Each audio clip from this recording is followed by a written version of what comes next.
Hi hello வணக்கம் and welcome to 70mm channel. So இன்னைக்கு இந்த வீடியோவில் நம்ம பார்க்க போகிற இன்ட்ரெஸ்டிங்கான ஒரு காசிப் என்ன அப்படின்னு பார்த்தீங்கன்னா, நைட் பார்ட்டி. ஸோ காதலனை கழட்டி விட்ட புன்னகை அரசி ரகசியத்தை இப்போ பார்க்கலாம். ஸோ இந்த நடிகையை பற்றி நம்ம ஏகப்பட்ட ரகசியம் பார்த்துருக்கோம். ஸோ இந்த ரகசியம் கொஞ்சம் புதுசாக இருக்குது. நைட் பார்ட்டியில் வச்சு செஞ்சுருக்கிறாங்க. ஸோ சினிமா நடிகைகள் அப்படின்னாலே அவங்க நடிக்கக்கூடிய படங்களை பார்க்கும் ரசிகர்கள் அவங்க மேலே ஒரு நல்ல அபிமானத்தை வளர்த்துக்கிறாங்க. ஸோ அது ஒரு கட்டத்தில் அவங்கள பார்த்தா அவங்களுடைய இருட்டறை வாழ்க்கை அப்படின்றது ரொம்ப மோசமான ஒரு விஷயமா இருக்கும். அதை பொத்தி பொத்தி பாதுகாத்து வச்சிருக்க நினைப்பாங்க. ஆனால் எப்படியாச்சும் அவங்களுடைய இருட்டறை வாழ்க்கை வெளிச்சத்துக்கு வந்துடுது. ஸோ சினிமாவில் நடிக்க வர்றதுக்கு முன்னாடி அல்லது நடிக்க வந்ததுக்கு அப்புறம் அவங்க நடந்துக்கிற அந்த விதம் தான் அவங்களுடைய அந்த வாழ்க்கையில் நடக்கிற அந்த சுவாரஸ்யமான விஷயங்கள் வெளியே கசியறதால அவங்க மேலே இருக்கக்கூடிய அந்த பார்வை அப்படின்றது எப்பயுமே மாறிடுது.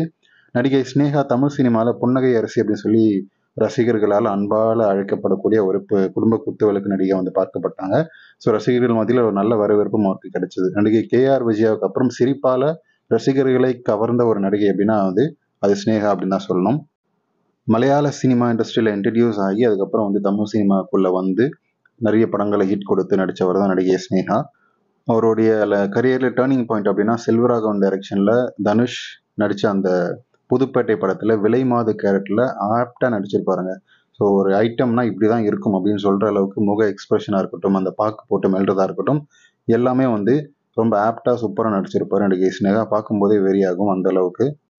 ஸோ நடிகை ஸ்னேகா மலையாளத்தில் இன்ட்ரடியூஸ் ஆனாலும் தமிழ் சினிமாவுக்குள்ளே அவர் வந்த புதுசில் அவருக்கு சில படங்கள் ஆரம்பத்தில் சரியாக போகவே இல்லை. அதனால் ஸ்னேகாவுக்கு தமிழ் சினிமாவில் படங்கள் சரியாக அமையவே இல்லை, வரவேற்பும் சரியாக கிடைக்கல. இதையடுத்து நடிகை ஸ்னேகா அதிக அளவுக்கு நடிகர்கள் தயாரிப்பாளர்கள் வைக்கக்கூடிய அந்த இரவு நேர பார்ட்டிகளை, பிரத்யேகமாக இருக்கக்கூடிய பார்ட்டிகள், ஸோ ப்ரைவேட் பார்ட்டின்னு சொல்லுவாங்க, அந்த மாதிரி இரவு நேர பார்ட்டிகளில் அடிக்கடி போய் கலந்துக்கிட்டாரு.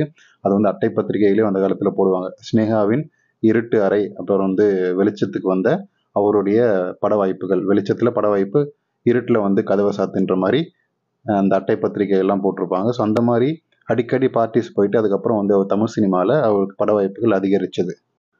ஸோ நடிகை ஸ்னேகா தெலுங்கு பட தயாரிப்பாளரான நாக் ரவி அப்படின்ற ஒருத்தரை ஒரு காலகட்டத்தில் தீவிரமாக காதலிச்சார். 2 பேரும் கல்யாணம் பண்ணிக்கிற அளவுக்கு போயிட்டு நிச்சயதார்த்தமும் நடந்துச்சு.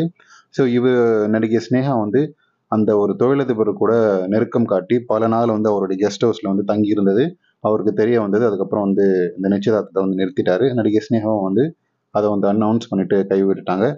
ஆனால் ஸ்னேகா சொல்லும்போது எப்படி சொன்னாங்கன்னா, நாக் ரவி என் மேலே சந்தேகப்படுறாரு அப்படின்னு சொல்கிற மாதிரியான விஷயத்த சொல்லி அவருக்கு இந்த திருமண வாழ்க்கையை அவரோடு சேர்ந்து வாழ இஷ்டம் இல்லைன்ற மாதிரி சொல்லிட்டாரு. ஆனால் உண்மை என்னன்னா, நைட் பார்ட்டிஸில் அதிகமாக கலந்துக்கிட்டு அதன் மூலமாக அவர் பட வாய்ப்புகள் வாங்குற விஷயத்த அவர் தெரிஞ்சுக்கிட்டதாலையும், அது மட்டும் இல்லாமல் ஒரு தொழிலதிபர் கூட ரொம்ப நெருக்கமாக இருந்ததாலையும் அந்த விஷயம் நாகரவிக்கு தெரிய வந்தது. அதனால போதும் சாமி, அந்த கல்யாணத்துக்கு முன்னாடி எப்படி வேணா இருந்துக்கோ அப்படின்ற மாதிரி தான் பேச்சு. நிச்சயதார்த்தத்துக்கு அப்புறமாச்சும் கொஞ்சம் அதை குறைச்சிருக்கலாம். ஆனால் ஒப்பனா தெரியற அளவுக்கு இந்த மாதிரி பண்ணதால அவர் எஸ்கேப் ஆகி ஓடிட்டாரு.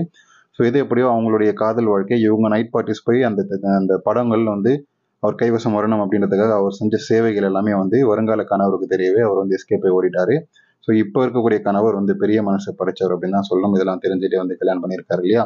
ஸோ இது எப்படியோ நடிகை ஸ்னேகாவுடைய இருட்டறை வாழ்க்கை அந்த காலத்தில் ஜெகஜோதியாக இருந்துச்சு. ஆனால் திரையில் மட்டும் குடும்ப குத்து விளக்கா சேரீயில் இருப்பார். ஸோ இதுதான் நடிகை ஸ்னேகாவுடைய சுருக்கம். ஸோ இதை எப்படியோ நடிகை ஸ்னேகா பற்றி உங்களுடைய கமெண்ட்ஸ் என்னன்றதை கமெண்ட் செக்ஷனில் மறக்காமல் சொல்லுங்கள். வீடியோ பிடிச்சிருந்தா லைக் பண்ணுங்கள், ஷேர் பண்ணுங்கள், சப்ஸ்கிரைப் பண்ணுங்கன்னு மறக்காமல் டிஸ்கிரிப்ஷனில் கொடுத்துருக்கக்கூடிய 70mm 2.0 சேனலில் பார்த்து அதில் போஸ்ட் பண்ணக்கூடிய ஆக்டர்ஸ் வீடியோ ஸ்டோரிஸ் எல்லாம் பார்த்து என்ஜாய் பண்ணுங்கள். நடிகை ஸ்னேகாவை பற்றி ஸ்னேகா அண்ணி அப்படின்ற ஒரு சீரிஸ் போட்டிருக்கோம், ரம்யா கிருஷ்ணன் ஆண்டி அப்படின்ற சீரிஸ் போட்டிருக்கோம், காஜல், த்ரிஷா மாமி எல்லாம் வச்சு ஸ்டோரிஸ் போட்டிருக்கோம். மறக்காமல் போய் பாருங்கள்.